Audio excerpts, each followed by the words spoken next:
لو انت من عشاق سندوتشات البقالة فمطعم بقالي هياخدك في رحلة فريدة من نوعها اللي هتشوف فيها احلى واجمد الميكسات لسندوتشات البقالة، سواء سخن او بارد، سواء حلو او مالح.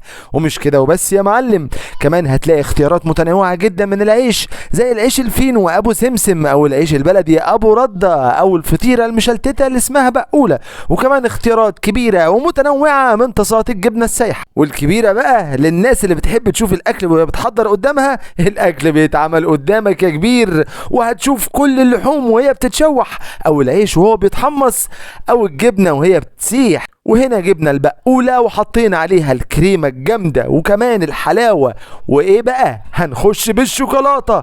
الشوكولاتة مش عايزة تنزل يا شيف، في ايه؟ هي مش عايزة تنزل كده ليه؟ لكن الشيف فضل وراها لحد ما اخيرا نزلت، ووداها يمين وشمال، شمال ويمين، لحد ما ظبطت معاه وعملنا احلى بقولة هرمون السعادة. ولما خلصنا من البقولة دخلنا على اللقمة الفينو ام سمسم. بعد ما شفنا العيش المتحمص واللحمة بدأت متشوحت، هيكون العيش الفينو ابو سمسم محطوط فيه الاوريو بتاعنا وكمان الكريمة. واعوج كده اللقمة يا باشا وبص على السمسم الجميل اللي على اللقمة الفينو. اوعوا تنسوا ابدا ان بقالي بيحبكم.